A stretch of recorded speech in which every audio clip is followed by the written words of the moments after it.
আসসালামু আলাইকুম, সবাইকে জেনেসিস বিসিএস কেয়ারে স্বাগত জানাচ্ছি।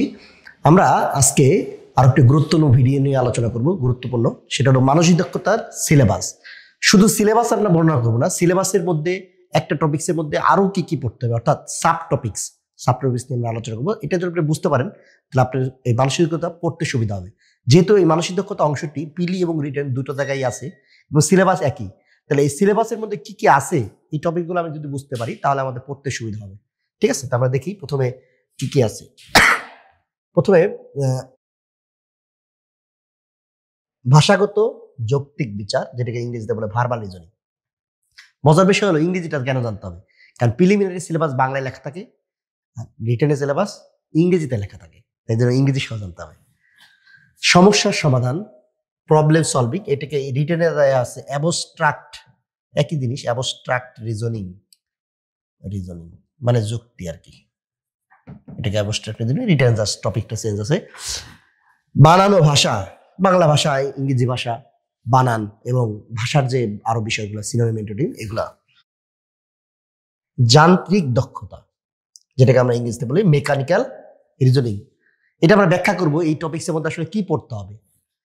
স্থানাঙ্ক সম্পর্ক বা স্পেস রিলেশন, আরেকটা হলো সংখ্যাগত ক্ষমতা বা নিউমেরিক্যাল অ্যাবিলিটি, এটাকে নিউমেরিক্যাল রিজনিংও বলা যায়, মানে সংখ্যা যুক্তি। তা আমরা দেখলাম টপিকগুলো কি আছে, এবার দেখবো টপিকের মধ্যে ভিতরে ভিতরে কি আছে। প্রথমে আমরা চলে আসবো ভাষাগত যৌক্তিক বিচারে।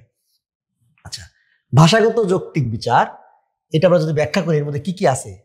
প্রথমটা হলো অড ম্যান আউট, এটা অর্থ হলো চারটা প্রশ্ন অপশন থাকবে, এক রকমের থাকবে তিনটা একটা আলাদা রকম, এই অমিলটা খুঁজে বের করা, এই জন্য বলছে অড ম্যান আউট, মানে অদ্ভুত যেটা বা যেটা অমিল সেটাকে খুঁজে বের করতে হয়। দ্বিতীয় টপিক হলো অ্যালফাবেট রিজনিং, বিভিন্ন শব্দ নিয়ে অক্ষর নিয়ে, মানে ইংরেজি অক্ষর, ইংরেজি বর্ণমালা, ইংরেজি বাংলা বর্ণমালা নিয়ে বিভিন্ন রকম প্রশ্ন, ক্রিটিক্যাল রিজনিং প্রশ্ন আসে। এটা অ্যালফাবেট রিজনিং। শব্দ তৈরি, ওয়ার্ড ফরমেশন বিভিন্নভাবে আসে, ওয়ার্ড থেকে বিভিন্ন ধরনের প্রশ্ন। ওয়ার্ড ফরমেশন মানে হলো যে ওয়ার্ডগুলো এলোমেলো করে দেয়, শব্দ মানে সঠিক শব্দ তৈরি করতে বলে, অথবা আপনি ওয়ার্ডের মধ্যে দুইটা লেটার গ্যাপ দিয়ে দিল, এটা প্রশ্ন আসতে পারে, দুইটা লেটার গ্যাপ দিয়ে বলে যে কোন লেটারগুলো বসালে শব্দ তৈরি হবে। আচ্ছা, এরপরে কি কোডিং, সাংকেতিক আর কি, মানে এটা একটা মজার প্রশ্ন এবং সবসময় আসে। কোডিং থাকে, কোডিং খুব ইম্পর্টেন্ট, যে একটার মানে সেন্স করে দেয় আর কি, মানে যা বোঝায় সাংকেতিক ভাষায় তার সাংকেতিক ভাষাটা চেঞ্জ করে দেয়। এ দিয়ে দেখার বলে 1 বোঝায়, বি দিয়ে 2 বোঝায়, অথবা এ দিয়ে 26 বোঝায়, জেড দিয়ে 1 বোঝায়, এরকম আর কি কোড করে দিবে। ঠিক আছে, একটা কোড করে দিবে, বাকিটা আপনার করতে হবে। একটা থাকবে উদাহরণ আর একটা প্রশ্ন। এরপরে আসলে ইম্পসিবিলিটিস, অসম্ভবতা।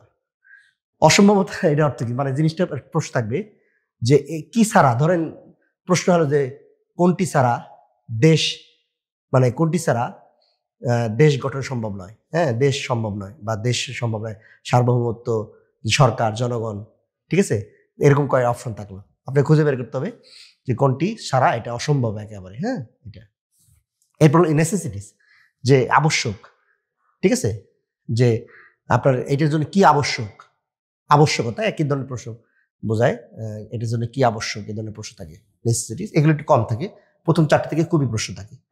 এরপর আমরা আসি সমস্যা সমাধান, প্রবলেম সলভিং। আর প্রবলেম সলভিং টপিকসটা খুবই একটা ভাস্ট প্রবলেম টপিক্স, কারণ এর মধ্যে অনেক কিছু ঢুকানো যায়, সবই প্রবলেম। হ্যাঁ, সবকিছুই প্রবলেম, তাই না? তার মধ্যে যেগুলো বিসিএস বা চাকরি পরীক্ষা যেগুলো আসে সেগুলো নিয়ে আমরা একটু করছি। ডেট এবং টাইম মেজারমেন্ট করা, অর্থাৎ বার নির্ণয়, তারিখ নির্ণয়। হ্যাঁ, যে আজকে এত তারিখ, 61 দিন পর কি কত তারিখ। ঠিক আছে, গতকালের আগের দিন এই বার ছিল, আগামীকালে 2 দিন পর কি বার, এই ধরনের প্রশ্ন থাকে। এরপরে ওয়াচ মানে ঘড়ি সংক্রান্ত, ঘড়ি নিয়ে বিভিন্ন রকম প্রশ্ন থাকে, ঘড়ির কাটার মধ্যবর্তী কোণ বের করতে পারে, অথবা বলে ঘড়ি কাটা এটার মধ্যে কতবার মিলিত হয়, কতবার 90 ডিগ্রি থাকে, এরকম প্রশ্ন থাকে। ব্লাড রিলেশন, রক্তের সম্পর্ক, এটা রক্তের সম্পর্ক নিয়ে, যে ভাইয়ের বোনের, বাবার মায়ের, স্বামীর দাদির, এরকম করে প্রশ্ন থাকে। এটা কি হয়, এ বি এর সি ছেলে, বি এর বি ডি বি এর ছেলে, সি এর পুত্র, এরকম করে দিয়ে এটা বলে যে সম্পর্ক কি, এরকম সম্পর্ক নিয়ে থাকে। ডিসিশন মেকিং, সিদ্ধান্ত গ্রহণ, একটা অনুচ্ছেদ দেওয়া থাকে যে এটা ঘটনা, এই ঘটনা অনুযায়ী তাহলে আপনি এটা আপনি হলে আপনার ক্ষেত্রে এই ঘটনাটা ঘটলে আপনি কি ডিসিশন নিতেন, কি সিদ্ধান্ত নিতেন। একটা 4টা অপশন থাকবে, ওখান থেকে আপনি খুঁজে বের করতে হয় ডিসিশন মেকিং। আর ডিসিশন মেকিং এর ক্ষেত্রে আপনার চিন্তা করতে হবে যে আপনি চাকরি পরীক্ষা দিচ্ছেন, বাস্তবের সাথে মিলাবেন না। আচ্ছা, ম্যাথমেটিক্যাল প্রবলেম, মানে বিভিন্ন গাণিতিক সমস্যা নিয়ে প্রশ্ন আসে। যেসব গণিত অংশে আসে না, কিন্তু কি একটু ক্রিটিক্যাল ম্যাথ অথবা একটু মেন্টাল ম্যাথ, ওইগুলো মেন্টালিটির মধ্যে আলাদা করে আসে, ওটা আমরা আলাদাও করাই। ঠিক আছে। আচ্ছা, এবার বানানার ভাষা খুবই ইম্পর্টেন্ট টপিকস, যেহেতু এটা বাংলা এবং ইংরেজির সাথে রিলেটেড, মানে বাংলা ভাষা থেকেও প্রশ্ন আসে, ইংরেজি ভাষা থেকেও প্রশ্ন আসে। আচ্ছা, সিনোনিম ভাষা থেকে প্রশ্ন আসবে, synonym, antonym, word meaning, analogy, fill in the back, spelling, সবগুলো থেকে প্রশ্ন আসে। বানানো ভাষা রিটেন পরীক্ষার জন্য বেশি গুরুত্বপূর্ণ, শব্দ থেকে অনেক প্রশ্ন আসে। ঠিক আছে। তবে মানে প্রিলিমিনারিজ রিটেন সিলেবাস কি প্রশ্ন, পিলিতে 2টা আসলো, রিটেনে 4টা আসলো, এরকম আর কি, কিন্তু কি প্রশ্ন আসে। এরপর হলো যান্ত্রিক দক্ষতা, মেকানিক্যাল, এটা একটা নতুন টপিকস। যান্ত্রিক দক্ষতায় কি কি আছে দেখেন।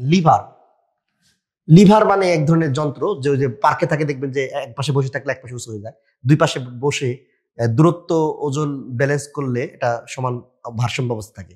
তো ওজন দিয়ে থাকে, দূরত্ব দিয়ে থাকে, এগুলো দিকে লিভার, এটাকে বলে লিভার। আর হলো গিয়ার হলো দাবযুক্ত চাকা, যেগুলো সাইকেলের গিয়ার থাকে, হোন্ডাই গিয়ার থাকে, দাবযুক্ত চাকা, এগুলোর কিছু নীতি আছে, এই নীতিগুলো পড়তে হয়। এরপরে হুইল, চাকা, একটা প্লেন চাকা যেটা। আর কি থেকে মিরর ইমেজ থেকে প্রশ্ন আসে, ওয়াটার ইমেজ, মানে আয়না প্রতিবিম্ব আর পানি প্রতিবিম্ব। আয়না প্রতিবিম্ব একরকম, পানি প্রতিবিম্ব আলাদা, দুইটা প্রতিবিম্ব, এবং কোন কোন লেটার গুলো এই প্রতিবিম্ব এক্সচেঞ্জ হয় না, এগুলো নিয়ে প্রশ্ন আসে। ঠিক আছে। বা একটা শব্দ দিয়ে বলে যে আয়না প্রতিবিম্বের শব্দ কি হবে, এগুলো পড়তে হবে। আচ্ছা, স্থানাঙ্ক সম্পর্ক, এটাও ইম্পর্টেন্ট।